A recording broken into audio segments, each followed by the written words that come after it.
В Алматы после вчерашней непогоды закрылся даже ботанический сад. Там тоже устраняют последствия стихии. Ураган повалил около 10 крупных деревьев. Некоторые вырвало с корнем, у других обломались верхушки. Пострадали не только сухие, но и ценные для сада экземпляры. Среди них специалисты отмечают 75-летнюю колючую ель, а также сосну, которую посадили в 60-х годах прошлого века. Оба растения были в хорошем состоянии. Еще одну сосну ветер сломал наполовину, и часть кроны нависла над пешеходной тропой. Дерево по частям будут спиливать сотрудники ДЧС. Пострадала и довольно редкая для города Аянская ель. Специалисты планируют расчистить территорию, оценить аварийные деревья и убрать нависающие ветки за 2 дня. После этого сад снова откроется для посетителей, а на месте поваленных деревьев высадят растения из собственного питомника.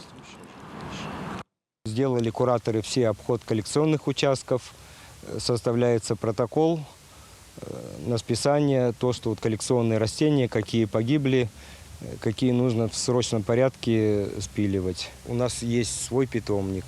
Мы выращиваем посадочный материал для восстановления существующих посадок.